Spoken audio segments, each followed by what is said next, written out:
jene yo abagabi ke kana me bi fe bomba ye do manye ta ke dago ni ko ni woke tv ne ba koni wo hani nyelle kadan me ye lumo to bejano to ke kadan me kusu ni afio no no ha ni wo fo so tuko ene wole dagbe osuma kashi wakano ko baba hanye koni no efi ni kasimo efi ai ni oyo mani yo na kristo na o challenge ansamba ni mene nke lumo ko me bagba sani koni egbula emo ile ni eke chonwo ni wakane yo ni woye nwa ni eche chon nke woche bana sani ba koni le hu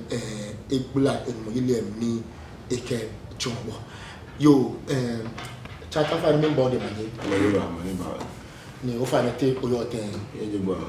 yo o fa na ingbeji ansaba o fa na ni bon ngbeji mi boti e pepefu gbebula bia oni pase mo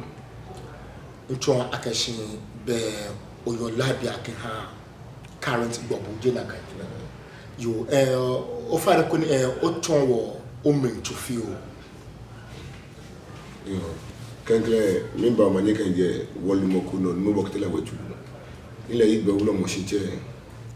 overlord of Garami State mimba manye kenje de acho mi ni boti e pepefu gbebula bia onu pase mo ni nje bokwe goku emi ye ni bokete kani totba mi ya patakuwe eni ngene o fa na ni o hawo ta frache o che ke onye segbe hu wona yo be incha fo bi egbe ji atole future botay si imeji etashi ni ichoke ni awule tachukuno ni di bokuwi jasite ni lumo jasite ni yine gbe na ke chole ji ni boti e pataku ni di kenklem bokuwi jasite ni nyawo ni for me eje mache bot to top ami ya ikuwe egbe ji comfort mo wodoku ni chatani wole ji chiko bibombo okay be intro akashi be nwa for pote bijibo yo o fa ne ye o mo ni ojo akashi labia no ni agbere won ta o no ba botemi ni agbere o gba mi no ko ke chonwo fa ne ke ake labia te sese keji ake labia be mo ko ni oye ni kasimo shi ye uchenwo oye edikasi mo bitumo le etumo abe dobulo mo site edutumo eda ni biye onfa ni wo aka bi gebi di woni wo ye sisi ni etulawo naji bona fi ni eni ta keje teshi no boji mo no ta je me woni boji ta je je no wa ta je wa to ni bi ni ona ni o kasi ko ni ko protege ni wo e ba chobu bi ni ma sika mo yo ha ma talo bi ni ayu ko mi amezani bi ni afio na kaje mawoji yuo akebo wo yuo bi na fe ni o ka gbo mari sa unshina ya kaji gbobulo moji bo o ka mo bi ba shina no ka gbo mari sa ba shina o na me fe o ka se keje onucho no ni di gbobulo mo ide ko be nonu o ta no tun la ka shi ke akela bia be ntan ka shi mo ko ni e kaseni kenje chedi yo fa ne danu obasa oba botini ekun ke eba labia to ake ofe okosun ke eba no wa labia kosun ate atola hante yo keke madame Jime se ekumi afio ko mi amesani okay kwale baba wo jini afio ko mi amesani keji labia ni ekle awu senu bigi kaji numu beje kan mo beje no bobu labia bo di mo ne take over ndani obacho labia kadi shin abe ekuwe shin abape di shin anu baye ka me pe abako to pa mi ni kadi amoko je bahi tutu be ma abele to pa ko na akwa ka se amoye mi ne ma to pa mi alo awo labia abele to pa mi shin abe wo boko shin boko to ni mi bla mo bete ni wo mo fe mo ni isanu ti mo fe mo ni ba nye etu na ga mi ti mo aba mo le ni yatu si bia ne ti wota ne la gile eto o ya ni mi bla mo eba ko bo te se go me ba ka ye eto pa ti mo pa wo se ami si kaji se classificant ni me ni yo bo bu lo mo ka me tashi na me na de o ame la bia se mo go be no ni o sa na to mo ko ni ba ka se ni ka je che de hime de ba te aba tashi na ba pi ke je api ka hala bo pe akoba ma ni nwa ma ba kwa kese mene esanu tumolu e ba nya tumi elu ni di be mene gbogu ni di mo gbogu e wonje ye amaka se amene ba nya tumi elu kaje nyo tuni amba su aba ke shiya ni bo ba kese o mene nya kle tuni ya ke eni fi mo ese yi alo ni fi mo esa ma mu efe yi ya ke ni wonye na efe ale bi ni wo fe ni wo jile ni wa ne wo le bi ni wo ke me yu ha wo le wo ke me shina mo abiden akọ agasiwu nete ikusun ni bi ni ile nka egeyin fonse ade egeyin fonse lu ni ba je kase ni lu akọ de mefe lo ke ja atubu ge ha akọ ba bo ti o se akọ na meji ma itu e ni akọ ba chon himeji eje na akaja agbejime na ni ame himeji ndi ame mo o mi pe himeji ko ba ha ni mo gbo lo mo di si che ya ke lo ko le ba tu ni je le pe o se o ke ngo ma fe ba shi na ni wo ka ko mo hale lewo e ko ba pe gbogbo mi ni bijano to ni yo jumele afa ko mi amesani leke eke wo shan kita eje yake je rutu wa to je gbo ma sa yo ba sa se sa no odutu mo sa o wa hin abide mo te obido wa go ba shi na ate ni de me afa ko mi ameni wo ego ba ha numo de je ko numo abe go tu ni ego nu ba tu ni abeni numo ba fote jo mo esu no ni baba wala ni leke jo mo ko ni ga ngo ha bu bi na fe gaji o tu ni nitumo onyo obilo tu fe oju ablo fe no nyo ka se no juba bi da afrika ji wose gbe me ko no nyo ta se no oyo na dia okay o be no ni okay woni be kama me bo ekunwe jani obaye labia ani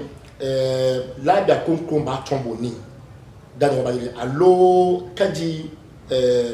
bobu eni modomo na echon ese lehun elabia ni eyo eban nitumo don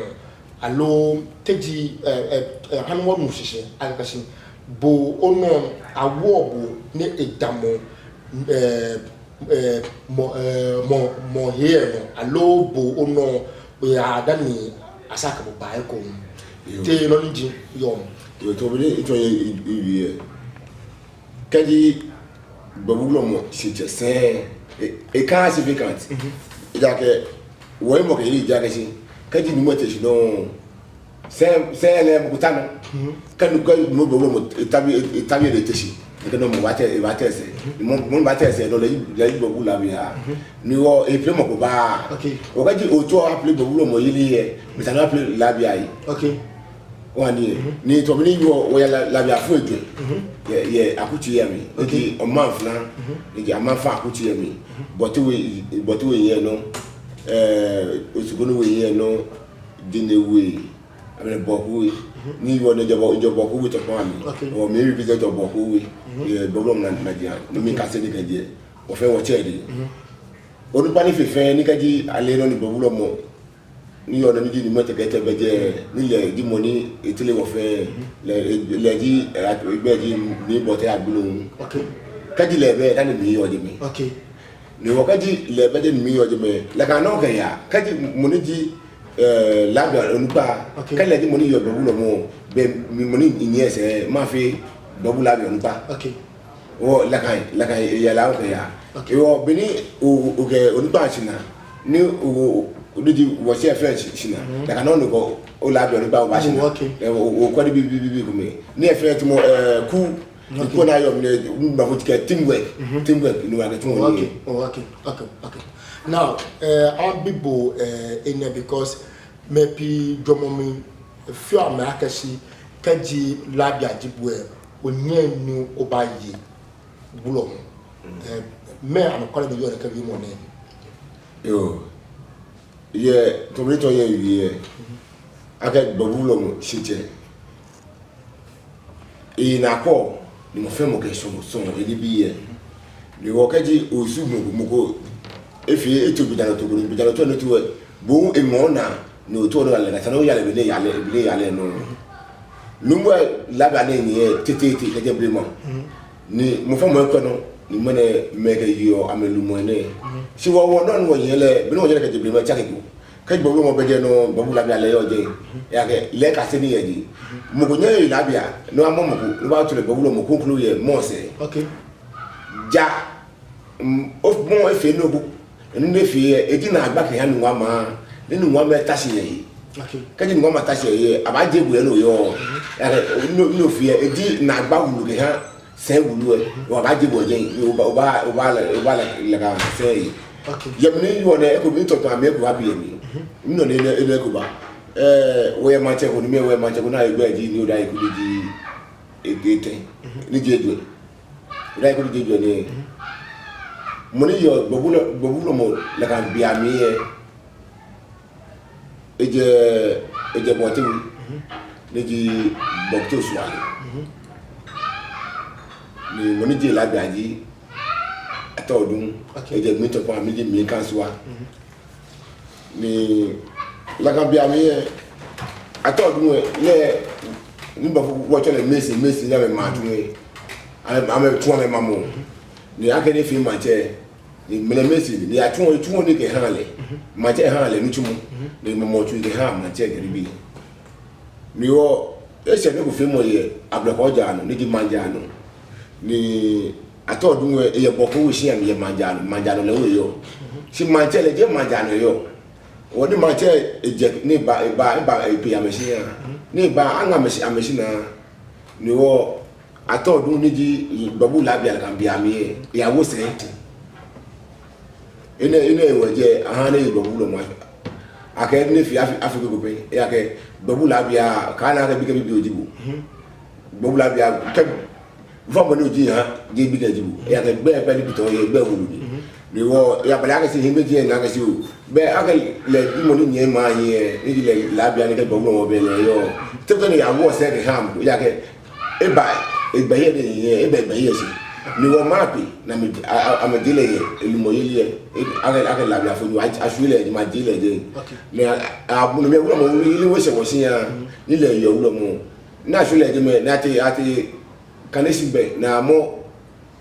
awu mo ko je na chole egbe ji mu bo ke la bi ni le ka ye elimo le mele ji do wo mo ni ti dani ni iye ta dani mu bo ke la we tu ni di mete ke enyo mon te te no okay dani lawo yi la ka mo so la fo ni wa mo le ke je kan pe ke ba la ka bia bia sui ni odun we ni hani ba yi lu mo okay okay wo be otan wo no shi akashi se ni ya wo ne ke ba ha manche eje se ni esaketa no alo sempo ko ni awo ke ba yo ni yo meji manche eba ni eko se edumo si ni wo se fe se ni e kale ni bata no le de kusu se ni okay si e kale fe le tashi mo ado here o fa ne o mo se no tano okay ni ekenwa kusun bodono to ya age isaari labia ba manche se okay manjano le tashi ake yem ke o wan le se manjano pe ta ke be ni e ba gbe ye si okay e ga bule ha be ye eni wo de ni o ma fran yin meji okay ni yo kan bi ame tuile ye lo mo yili gbe ye owi mo ko akashi kaji e ba nuwa labia enyo yo wulo mo dina kan la kan eyo je ne no eyo shi what you say akashi le labia erutumo ni etuo kaji e ba kusum femo ani enyo etalai yo mo bo fo na me yo mo fe mo ke erutumo de tu we bofu e ko le echola bofu e ko e je le unu echo ni mo ko e je le e hani nunu po ame fe bofu e kejo ba we be jano tu akeye wo bobulo mo here kejo ba kulufu aye mo potano tu moni okay ni wo ni mo potano tu moni e aga milabia ko a oluni wa fukulu ko e be o hem ko tu moni ne amako abako ba mi e kam be be ba oni ke be ba labia e be la ka e be la ka je be je kula mo ko tu moni okay wo be autant nous nous sax kadi e ba nous wa labia etalai dia lu tu moni si mo ko tu moni si le bomo etalai eti etalai wala we ko ye okay nous hani le enyo yo wulo mo okay mini ekon apart from ni etalai but ni ogba mo to because aye he ko me ni ahani labia eye manche eye lomo egake enibi ko me ni etaye no wani wo no ohani wonu shin akasi nuwa keba nuwa kusun keba jano tuwe labia eta laye yo pa labia no mi o brasa jimi no ke chowo shi mi tawo ni manle ni bi ni ke ofie e ba ni bo labia olmo yelie e ba nmebu ona tumo be no example ni wo che ku ya ha manche seni e labia e ya ngele mene mini ekon ni keji abibue alo wa gba pecho keji loni kabo labia ofie oni bi ba nmebu yo keke oluwa don to si da ba mu e fe wa ke ito ye yu mu ake atodun wo se ha o se wulo mu ye manjano ele wo je elu mo ili mele immediate ko na kle ko sashi nugo ko ni kaji o fe ni mas mo la kan bi ni ma mo la kan ha la kan bi ni akabu ko sashi di ekota mo o che mangame mini je nyon ebule bo la ba fo ni oju dinu jo o abere mo onuda ya ke owo e ke bi no na ne klon hini ni klon here e sa de wa fe no ko ni iwa gba bo mo tu na iwa gba owo ehun na ya ke no ni de wo je sumo bo sa de wa fe ke onuda o ise le wi o ke ma bi ni yo ma je ma wo je pe o ko yo sinamo so ke ma bi ni yo ma me ho ye sinamo ya ke mu go ba to no mo le ke e ba to bo no ni ke di o to no no nya o ke manuel yo di ba pe manuel ele don fit e fe fitai bi no ke ma bi sinamo ha bi ni o yo ke o yo pasa ani mo bi me simo bu ake lida do ba yi wa nya me am bata wo bu o ke ta ko bi no jemo pasa ni sisi mo ko yi enu me fe ha ni la ka be no ya ke la bia fo ni we mo bu ncho akashi be ke ebalabia sui ni esake labia noni ni akọ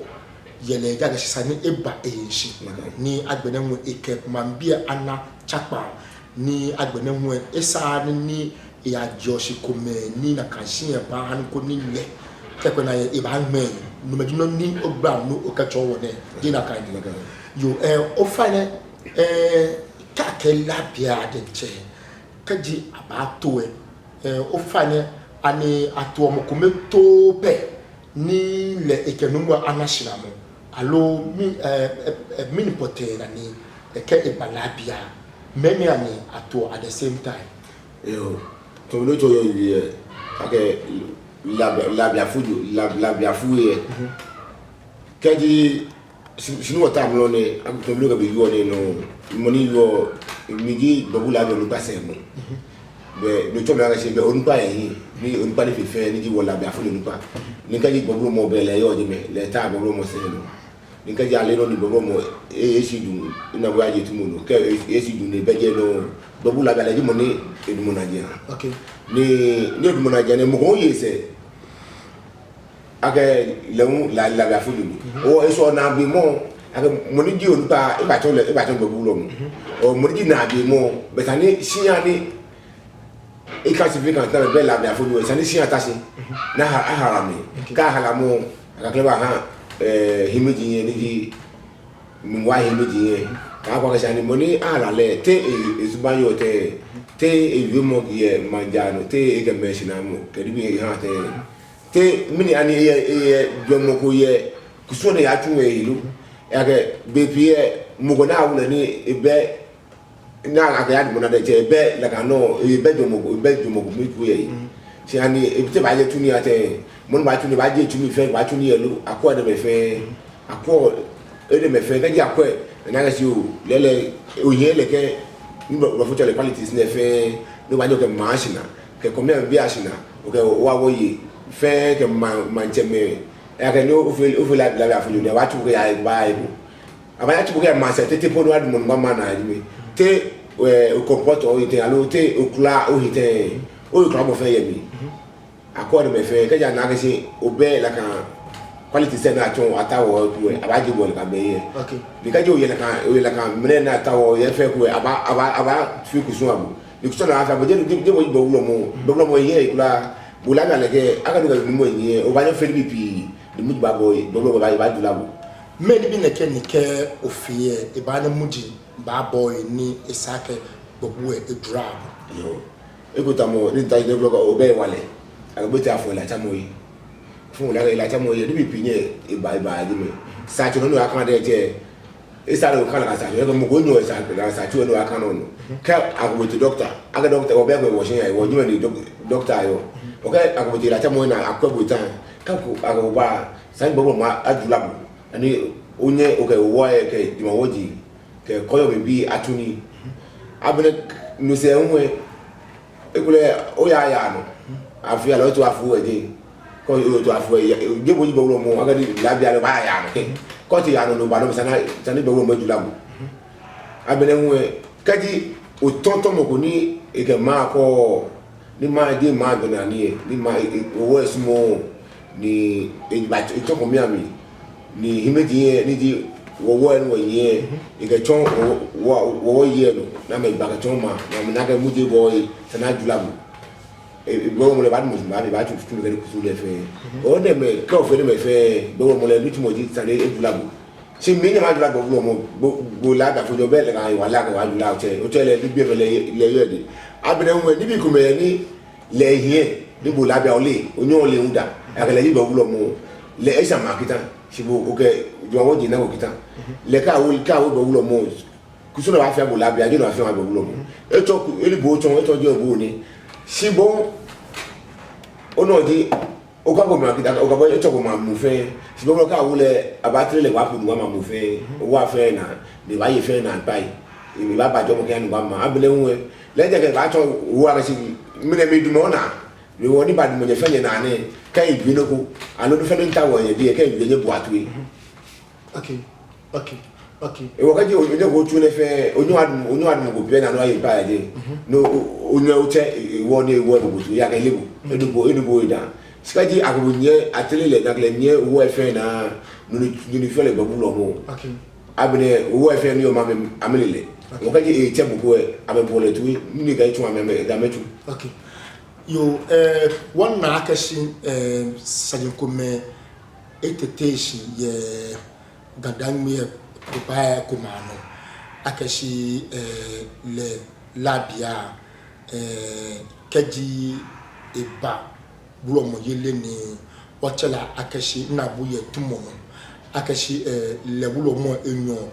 automatically no be sake le labia ebe bayi bulo mo ofane ke eba no wa shikamo te eyote yo to no to ye wiye keji moni tase wulo no neji babulo mo se oke babulo mo do ya ke ese kan asifu kaji mene babulo mo eteshi leke no babulo ya le mo na dia le di moni wa ta se na bi ni si a ti ko kusu fe akule we ye ta se da tu la kan kusu ni kusu ni to mo fe mi na ne to ba wulo mu nu wa pe la kan ni yo si bo ma je de se fe ka na me fe wa la sa bi tete si ye ko mai la kan bi jano to a be ko ya wo ji ke me ni ba no wo ye wo ni mo me ba ka se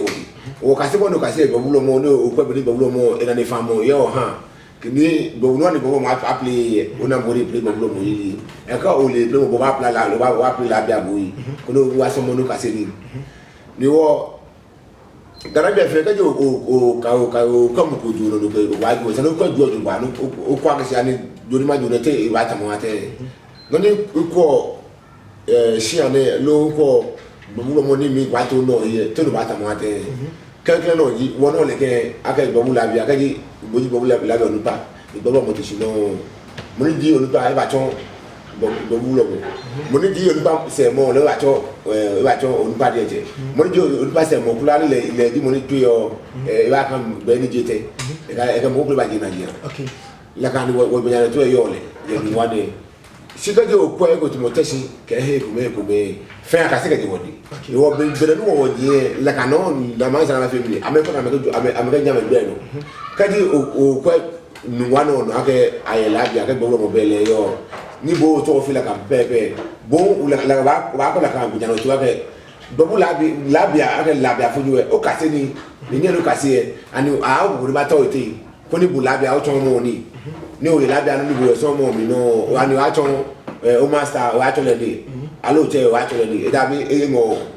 Shibo, you know, can say fair, can say Bulo Modi, I look at say Ulo Modi. Nigga, you Ulo Mobede, or no do Nadia. Or can you know better no with an Ibo, I go with Nadia. Okay. There can you say, no, why you know more. Or can say, or can you Labia Bedimili, where we Ulo Mobede. No more can say, no, only be a friend now. She didn't like it, but Ulo more from when I give fair, and we'll go and give her money from below than me. But yes, I do. Do you blow better no? The level is about taking charge. But let you blow money, you like a lady blow.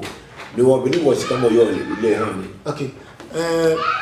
My people, son, Kojakashi, the Hanu one machine, Akashi, Kaji, a bar, no wash, come on, Kaji at Tubulo more. What I say, Jingy, Kaji at Tumoka, Jingy, yeah, Jemme, introduction. Be jemme ebaba fe vacancy or be sasana ahna labia ni akala ato nakaje mo fa na kalo je naka oje be la ga yole okay bi yole ji ton be ni o yele ni wulo mo ile yo ni dini amno ni ni di wo che bo wulo mo ni di sije ni mo te ni le yo no yeah kan ji wulo mo ile se dini wi ya bote wi okay ni bote we labia le di singa labia e ha labia fu efe okay ni wakati bawlo mo ni di mo ni de ni we benjame bote we bi ni ya okay bote we labia le di mo ni we bata bawlo mo sen no oh okay okay ho be o ta no machine aka se boni mi wa shikamo yo ni aye senior dani bo oba wo kaji wo chela akashin enumwe eteshin be senior mo di money le ya ba ta mo fe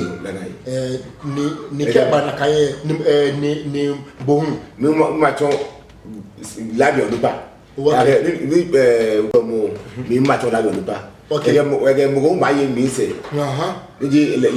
labia do ba se mo oh dani ko ba cha no ni le di se to le kula oh okay wo be ni e ya le rotation la ga akeke beaucoup kenkne mo eteshin be aye beaucoup nji enyono ni chano ni chano okay be otano won machine ake se da bi sen nji edwe ni ayo lomo da bi aye mekomani amakasi oni na me dumona na amakasi ni wo be kemene be meneye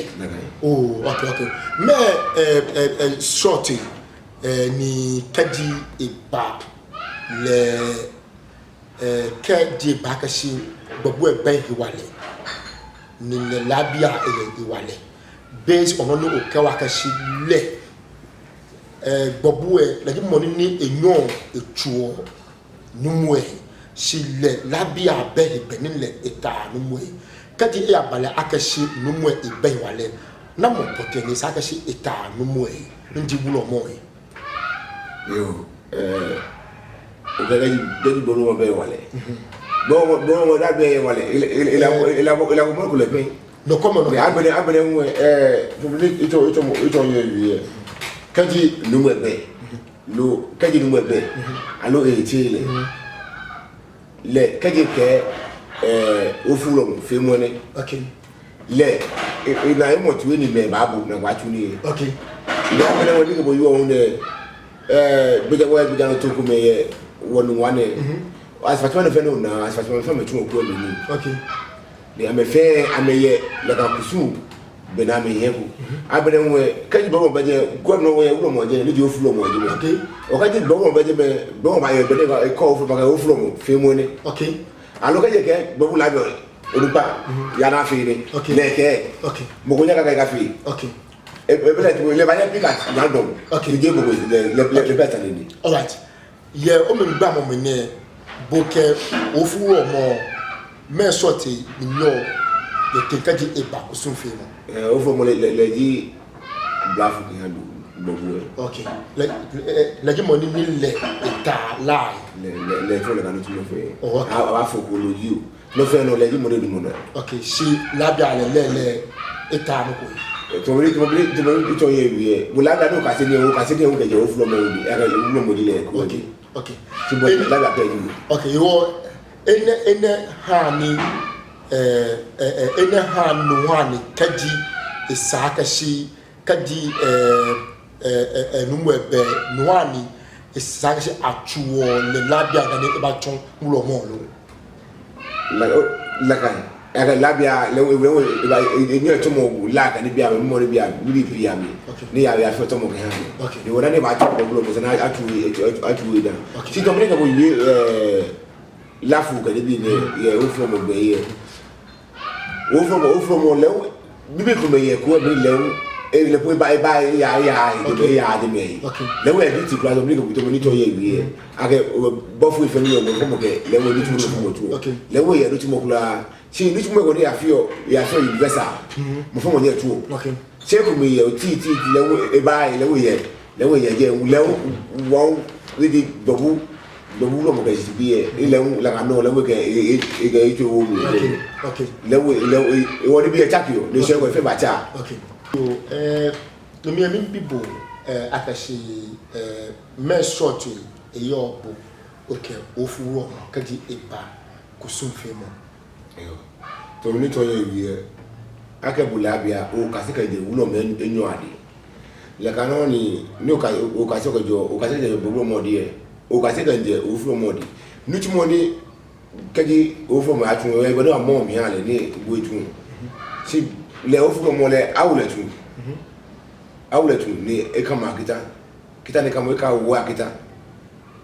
ona si bulabia akubotu wo ya fio we bobu wulo mo be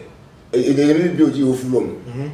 si bulabia bo afio bi ke ha me no so be ni afio ba afio temi okay si jo ba bobu wulo mo si je tumo gbero tuntun no le kaji bobu mo be labia di yo demi okay be otan won mushi akashi be bo labia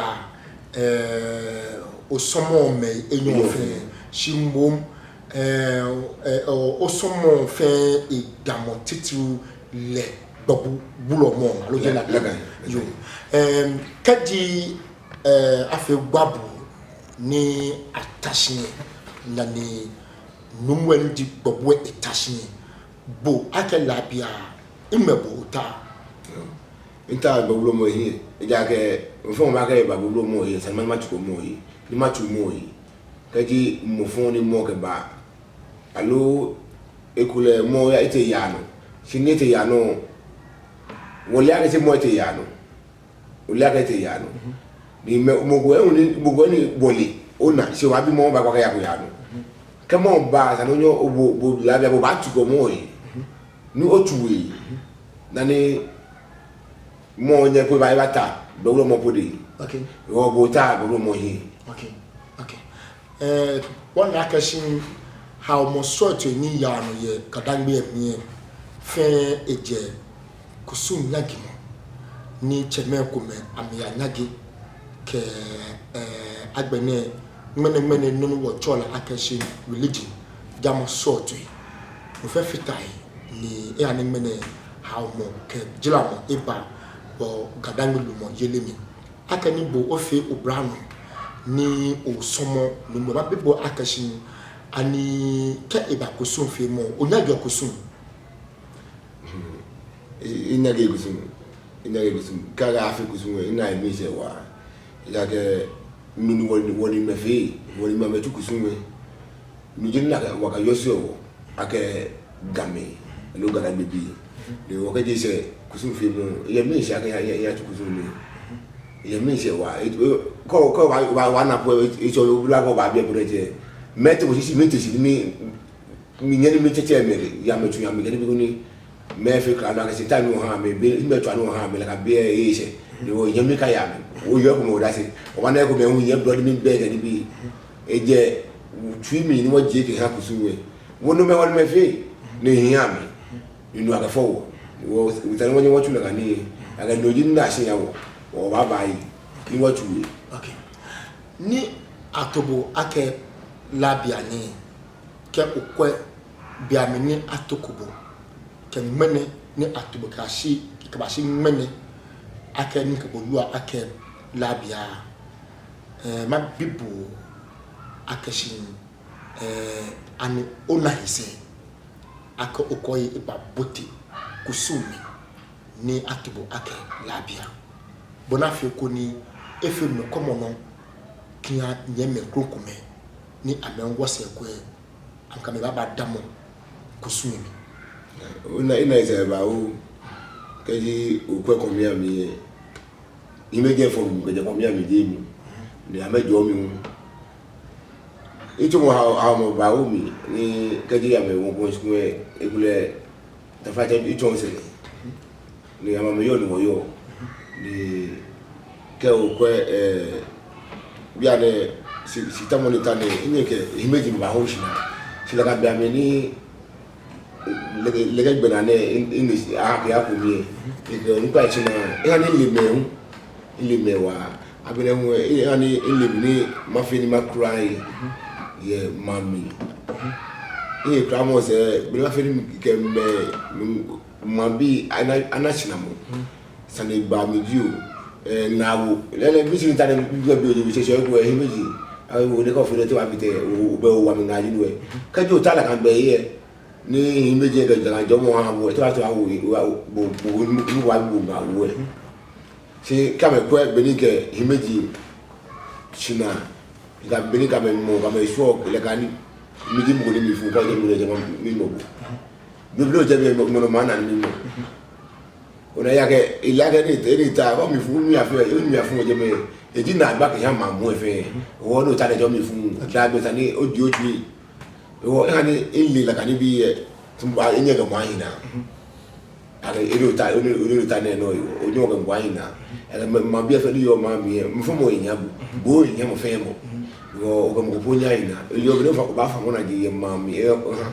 lo ba wi onu nu mi di o oni yele mi di o o tade wo mi ono fe no mi ili obeni okay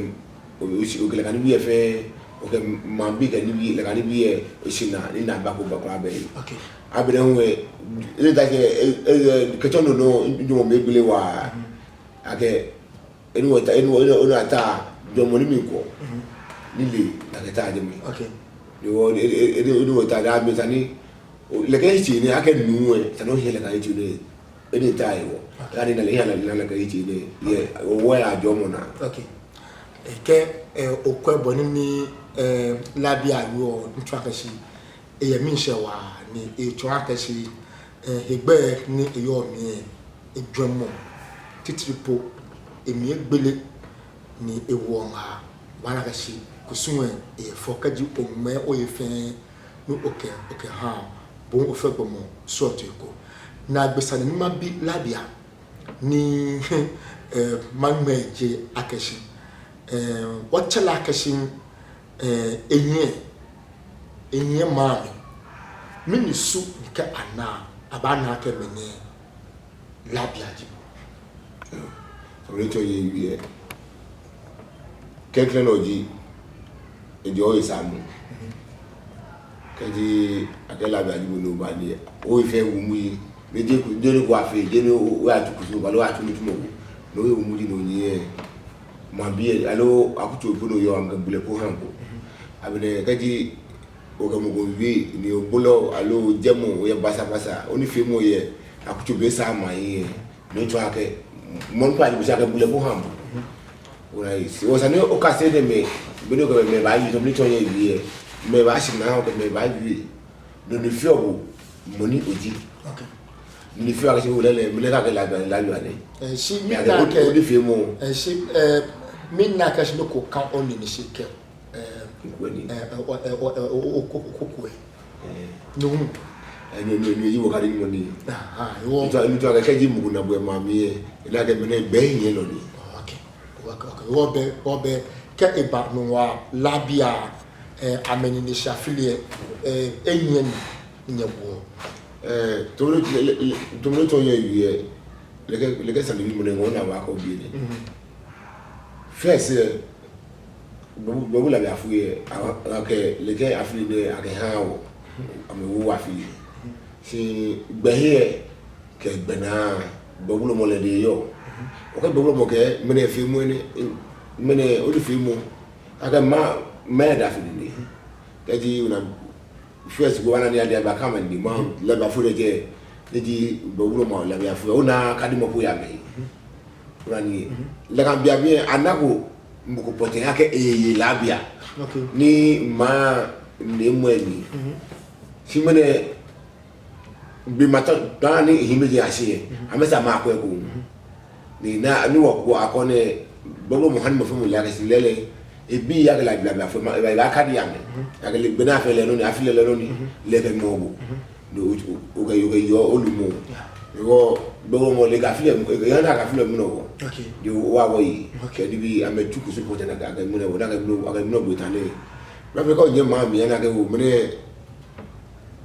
labia ni ka bo bi mo labia ji bu abele no die jo nwe ni mo nye to he ba wo ni ka ji ta fa che atumi ni ko kan ni ba mo mo ni mi ka si bo la ma ji mi e wole mo na je he ya ba je ku su bo ko te ji bu sikaji afile ko ni si ya na gelele mo na ti ko ba eti ba wo ma afile no ewu e ko na ji ale ka ba okay aga bi ma bi ni if you ka je tu ko ba ji afile ko ni ke tu mo mo ke ya okay me nga wo oyoke ha gadan me popa ni amenye labia ni echoko kusumi si amenake ni labia yo besake do ebe bayi bulo ye beame ye kusum no gba mo ka chon wo ne dina kani me nga wo York ha daga me yo keke ngeshi ta bahabu be pie ka ji mo chon labia yeli mi e ya lo ya ni kasimo mi ani ka jam an maka mo ba nye ma ka ni wo na do mo wa ya ke okay mo bi ashina okay hilo na bi ashina mo ni wo ake bo mo no choko la kan kusume mi ake la da fu di bo e o nyo le bi ni yo la kan ni tumo no atu nyo le ya ke o ka se ko ni ye ke je o chon la o ye la bi abe o wa le gbe na ke gbe jalo to ni yo yi ni wa du no wa ka se ni na o aka se ni o afi ni ona o yi o da se wọ́n sẹ̀ kú ẹ̀ lẹ́ka níbi ẹ̀fẹ́ bá ṣe oyin ní òwájú ní ìkẹjọ ó kàṣẹ́ pẹ̀lú àjọ àwájú ní wọ́n níbi bá mẹ́wọ̀ ṣẹ́jọ ìlàbí abẹ́ wọ́n níbi ẹ̀fẹ́ ní ìyẹn kẹjẹ bèrè mọ́ fẹ́ bá kán gbẹ̀nà afẹ́fẹ́ ní ìwájú fẹ́ ìwà tẹ́kì nù. ok o fa ne minta ko ni ogbra no ka ton wo akashi aso ke eba labia no ni ya no ye da o ba no akashi mo ko ke eye labia wo do ese ne ebe ba yi bulo mo o fa ne mini yo mo no York kana ka me ka ji ba kusun na yo je kusuna kaji labia jibuwe le jo agabe boji ulomo se ulomo ba obutu abatu ni abatu ya ba feno abu ndani ocho ulomo ni wakaji bo kaji labia jibuwe le jo agabe ulomo ngeboni ja owo ameje komiami na meke o boji monisa no ye ulomo eke awobutu atu kusun fe abu fe ayo abayo ni fi mo dasi abine wo ke owo mu na stand ba wa ya ke ba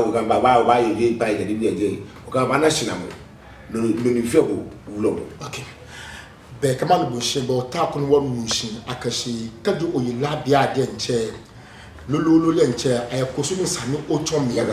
no ko ni di ma wo je ahebo ka wo dan ko ni atro ndan no ba chon bulo mo fa je na kan la ga yo ona ba wi mo dan wo ba shi bo kra yo igashida mimba manyeke ha gada mi fe mi amo fe mo afi ya de banna wo ye do no ye bia na wo fe mo alo tedi ko aka forte ko na tuwe no jini mo na futa able money o wi afo na ka fo slot ko ni ko to alote aka gada mi ka aye gada mi ka ko na ni prepare fa ina ko ma ba le buwe ajo mo ojo la ka mo wọ́n bọ̀ mọ́nyé kìí gàdá mi fẹ́ wọ́n hàn máa fi wá fi abirẹ̀ hu ike tọ́sá kẹsì mi bá mọ̀ fẹ́ mọ̀ fà yìí nùgbọ́ yìí náà yẹ tí ó ń jọlẹ̀ mi làkàná ní ẹ̀chá náà kẹ́yà gàdá mi máa mú ẹ̀fẹ́ mi tí ó ń jọlẹ̀ kẹ́ ẹ̀kọ́ mi fi mọ́ náà yà kẹ́sọ́ ní mọ̀ ọ̀tá wọ̀ hìtì yẹ ajé fẹ́ ọ̀sá tẹ̀ yìí kẹ́mu kò túbọ̀ akọ̀ yà fẹ́ yànú abilẹ̀ yà pilẹ̀ ní yànú àná yẹn ní kẹ́mu náà ṣe náà ṣe jẹ́ tẹ̀lé filẹ̀ kan yìí ní sùn ẹ̀ pa ọ̀tá wọ̀ no ya ka shele mo pe wata wo e ko mefe mu nto omanyaba yo anyame mena di wo pe kenken no ke wo na mi en di gbobula bia ena saneba ebula saneba pi ne e ka chowo wo la ke nyeke ni sanebe mo baba wo le chule ke chu e ji wo kaji mo chu wo obaya obakpa nye den sanebe mo ni ne baba ye ne ke bi mo na e wa don Shida Mia jene na kenyo mabamye Mia jene